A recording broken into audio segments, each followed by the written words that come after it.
kittens, boys and girls.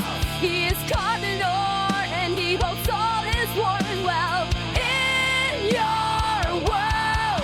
He's here to entertain, maybe make you laugh, perhaps a smile or two. But if you would rather go watch someone else, then we can't blame you.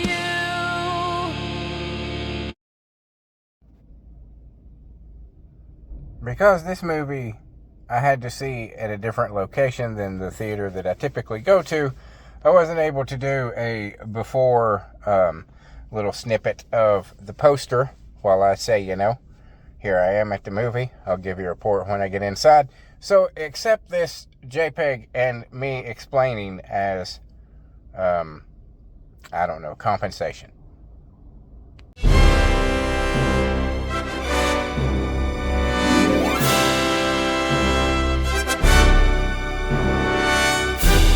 A few moments later. No, I didn't like it.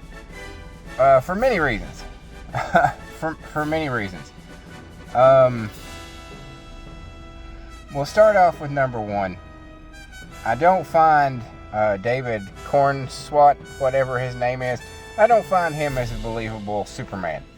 He just doesn't strike me as a believable Superman. Nothing about his demeanor, his voice, his look suggests Superman to me, and it didn't from the beginning.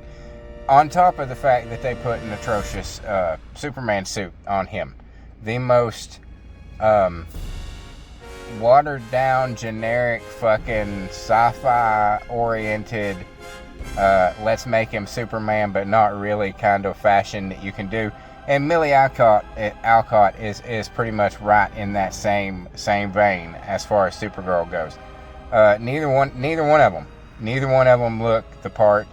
They don't act the part. So we can start there with the absolutely atrocious fucking uniforms. The movie starts off with showing us a little bit of just what a train wreck Kara's life is. And of course, showing how much she loves crypto, which is understandable and believable. But there again, there's another thing that I don't like that apparently modern day DC has decided is that crypto belongs to Supergirl for some reason. I don't understand where that's come from. Crypto was always Superman's. Supergirl had Streaky the cat, and Crypto belonged to Superman. But somewhere along the lines, we decided, I guess, it was a better story if the dog belonged to Supergirl. I disagree wholeheartedly, but it is what it is, I suppose. So apparently this is her birthday week, quote-unquote birthday week, because, people are so special nowadays that they can't just handle a birthday. It has to be a birthday week where everything has to be about them. And that is essentially what we find our little Miss Kara doing. She's just traveling the universe, going to systems, galaxies where they have a red sun as opposed to the yellow sun. So under the red sun, she loses her powers and is a normal person, which allows her to get stone dead drunk. She then gets in her ship, heads to a yellow sun place, and revitalizes, and the cycle begins anew. She uses the yellow sun as a battery thing, which is something that is supposed to be used rarely. You know what I'm saying? It's supposed to be a huge moment in the story when Superman, is down and he's getting beaten, and then he goes and he draws in the sun and he absorbs its power, and suddenly he becomes unstoppable. That's supposed to be something that doesn't happen that often. It happens apparently like every day for her in this universe, and within the movie itself it happens about 4 or 5 times as well, where you're just like,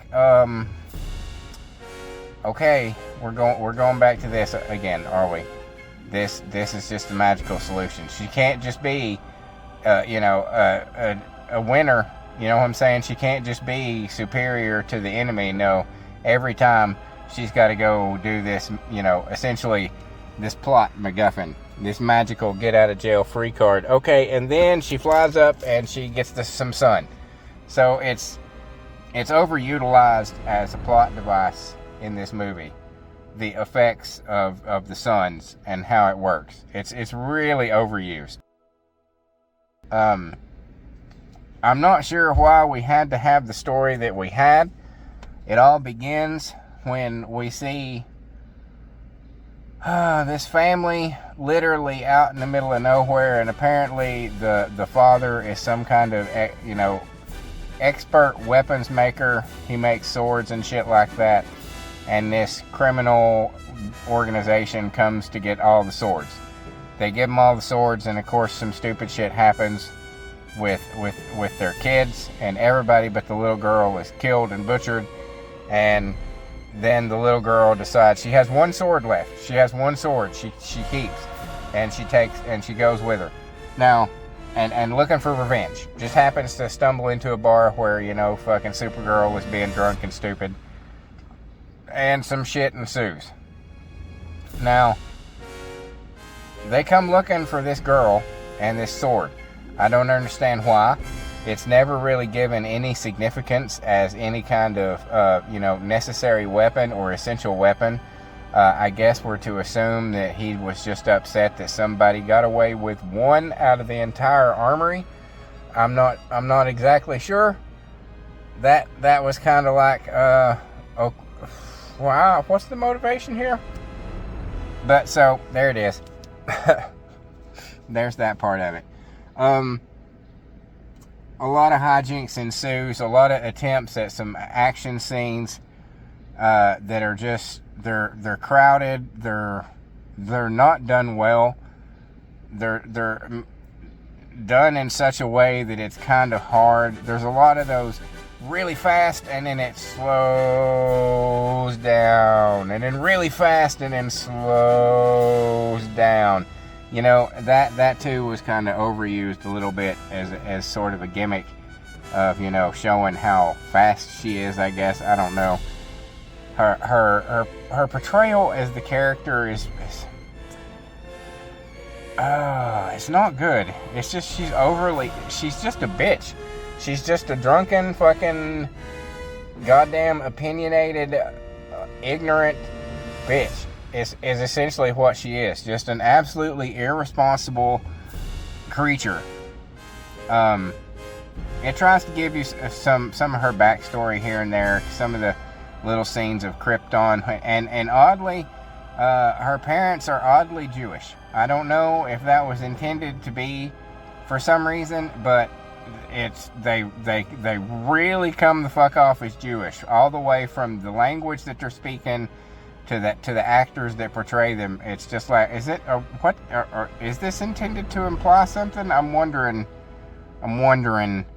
I don't know. But apparently, yes, after Clark's family, after Superman's family sent him off, Kara's family, they have a force field, which essentially it creates Argo City, the city in the bottle. Floating in space, although it's not shrunk down, it's, you know, it's big. But apparently in the eruptions of the planet and them, essentially it sealed the city and then shot it into space. So there's chunks of the planet hanging out of the city. You know, you've seen that kind of a thing in a sci-fi movie before, where an entire city's in the air. Well, that's essentially what happened here. But somehow it didn't wake up. It uncovered, it's disturbed the crystalline in the soil below, you know, so that the radiation from the green kryptonite started seeping into the city and making everybody sick. So her family, her father, who is also a scientist, much like Clark's, decides to send her off to the same planet that Clark was headed to, which of course is Earth.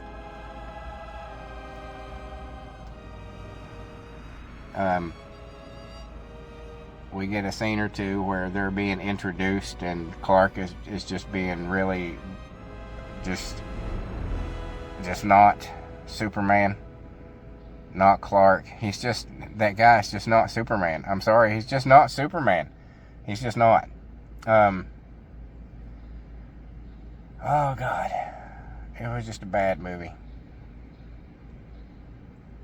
The plot was a lot of them getting taken captive and her being all, you know, smug and smart-assed and overconfident, and then kicking everybody's ass and move on to the next scene where the same thing happens, and repeat that, you know, about a half a dozen or more times, and you've essentially got the movie. The addition of Lobo was incredibly forced. Incredibly forced. I would have thought that this would be a natural for Jason Momoa, but somehow it feels very forced. It feels like you can really want people to believe that he's Lobo, and it comes off that way, that he is desperately trying to get you to be like, yes, I'm Lobo. These people need to let me do a Lobo movie. So it was just, I don't know. It should have felt more real, and it looked like they gave him some sort of upper body suit, because he's abnormally thick. He's almost like, he's way too bulky. He's almost like chunky. So it seems to me that they wouldn't just let him keep his normal physique, that they had to make him bigger, and they gave him a muscle suit. I swear to God, there were so many times that I was looking at it and being like, he's not that thick. He's not that muscular. I remember, you know, he was bare-chested in the Aquaman movies, as much as they could fucking get him bare-chested to get the women to come see him. So I'm wondering if that's the case. I'm wondering. But yeah, it's just, I don't know. It's not.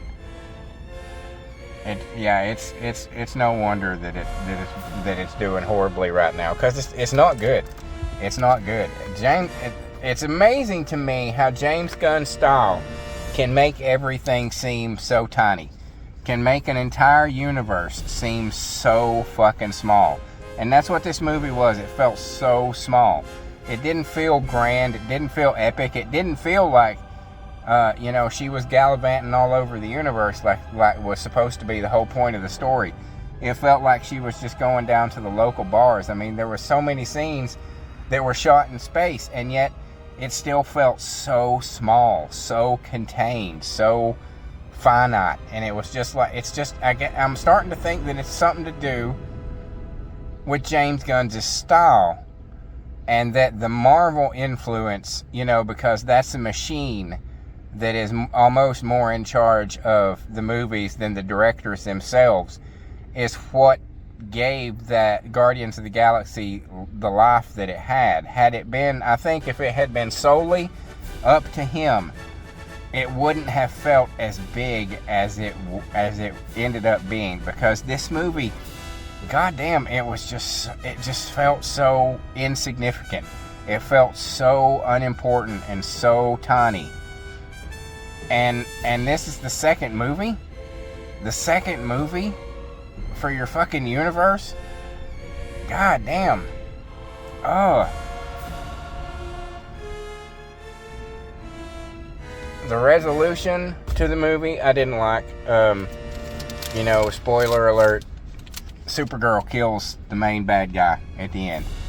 She talks a little girl looking for revenge out of doing it and sends her off, and then just straight up walks over and kills the dude. It was just like, yeah, that's Supergirl, all right. You betcha. That's totally Supergirl. Totally Supergirl. This was just a horrible movie. It was just a fucking horrible, horrible movie.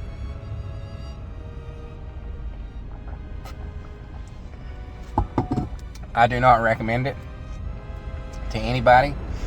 It sucks that the only time I was able to come see this movie was the 10 o'clock showing, because the only thing that was available was the 3D, so I had to pay twice as much for it, and that wasn't worth it at all. If anything, it just made it more cloudy. It's so disappointing. It's so disappointing. All I can say is, bring back the Snyderverse. Bring back the Snyderverse. I'm already over James Gunn's universe. I'm already over it. It's horrible. It's muddled. It's gray. There's no black and white. There's no clear good and evil. He doesn't know what the fuck good is. He doesn't have the first fucking clue what is truly good. He knows how to write oddballs and misfits with a good heart, but are still kind of shady bad people, and he knows how to make them kind of heroic. That's his shtick. But he doesn't know how to write a character who is just good, who is just from the core, from the beginning, a good person. He doesn't know how to write that. He doesn't. He doesn't. And it shows. It shows in this entire universe that he's trying to create. It's not going to work. It's not going to work. They're going to have to go back to the drawing board and put somebody in charge of the DCU who actually knows, who maybe has had a hand in DCU, in DC Comics. Maybe was a writer, an esteemed, well-received, and loved writer by the fan base. Not by awards or by their fucking co-workers or their peers, but by the fan base. People who the fan base herald as, put this person in fucking charge. That's what they need to do. They need to stop playing political games.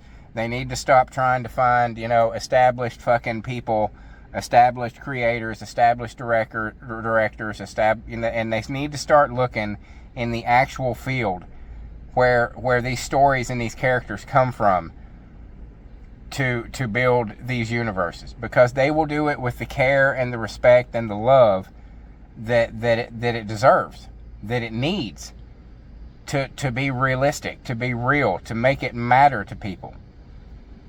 As long as they keep putting in people who want to put their own image on these things, then it's going to continue to suck. The whole reason that the original Marvel MCU, when it first started out, the whole reason that it did so well is because they were trying to appeal to the fans. They were trying to give the fans of the comics what they wanted first, and then appeal to the general audience. And somewhere along the line, when Kevin Feige got in charge, that changed. That mission statement changed. And it seems like Gunn is following that same idea, that we're going to appeal to the mass audience first, and then if the geeks out there, if the comic book fans out there get an in-joke or two here and there, well, that's awesome. But mainly we're going to go for the normies. And that's where these things fail. That's where they fail. So yeah, don't go see this movie. It's not going to be good. Maybe if you're like a glutton for punishment, you can wait for it to be free on like Prime or Netflix or something like that, and give it a look. But I'm pretty sure that you will have the same opinion that I had, that it's just an all around horrible, forgettable, waste of time movie that never should have been made. Yeah. So there it goes.